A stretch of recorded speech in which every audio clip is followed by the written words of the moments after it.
The story of Mina Lee. Tiana Reed sat at the far end of the small city train station watching the rain hit the ground like tiny broken pieces. It was supposed to be a simple evening, a short ride home, a quiet night alone, but life didn't care about her plans. She had just come from a difficult day, the type that tears you from the inside and leaves your voice too tired to explain, a fight with someone she trusted, a promise broken again, a heart shattered quietly. Her eyes burned, but she refused to cry. She had cried too many times already. Across the platform, someone else watched the rain with the same heaviness. Mina Lee, camera around his neck, shoulders soaked but eyes calm.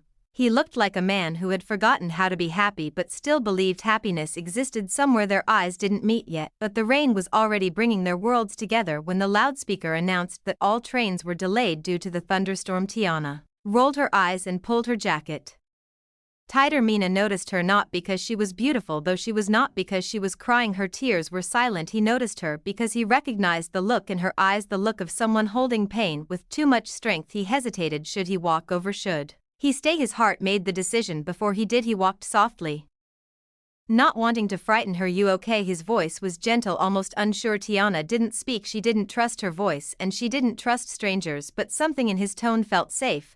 She nodded slowly. He sat down, not too close but not too far, just enough to let her know she wasn't alone. Minutes passed before anyone spoke. Tiana finally whispered, "It's just one of those days." Mina nodded. "I know those days." He wasn't lying. He had lost someone he loved months ago, and the world hadn't felt the same since. They talked in small pieces, like two people afraid to reveal too much but tired of holding everything, and she told him about her dreams of singing, her fear of trusting people, and her habit of pretending she was fine even when she wasn't. He told her about his photography, how he traveled to capture real emotions, and how he felt like he'd forgotten what love looked like. For the first time in months, both of them felt lighter, as if the rain had washed their hearts clean. A loud thunder roared through the station. Tiana flinched, closing her eyes. Without thinking, Mina removed his jacket and gently placed it around her shoulders. The warmth surprised her, not the warmth of the jacket, the warmth of someone finally caring. She looked at him, eyes softening. "No one's done that for me in a long time," she whispered. "I just didn't want you to be cold," he said, but his voice carried more meaning. Inside her, something fragile started to heal. The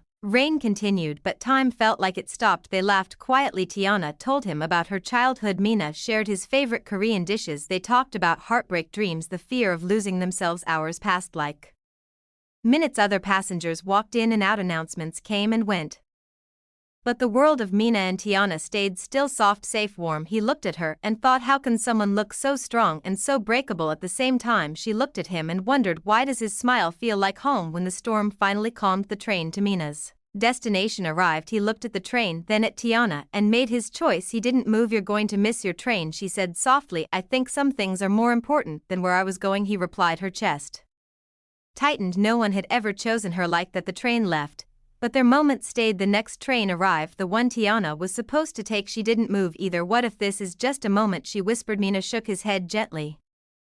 "Some moments change your whole life." She looked at him, really looked at him, a man with sadness in his eyes, but warmth in his soul, a man who made her feel seen, loved, understood. Tiana stood up and held out her hand. "Come with me." Mina smiled, a real smile, maybe the first in months. He took her hand, and together they walked toward the train. On the train, their shoulders touched gently, accidental at first, then intentional. Tiana rested her head on his shoulder. Mina leaned his head lightly against hers. The world outside kept moving, but their hearts didn't rush. Love didn't arrive loudly. It didn't crash or explode. It didn't come with fireworks. It came quietly, like a whisper, like a soft breeze, like rain that washes away yesterday's pain. Two strangers, two hearts, two different worlds, but one gentle beginning, a beginning that neither of them expected but both of them desperately needed.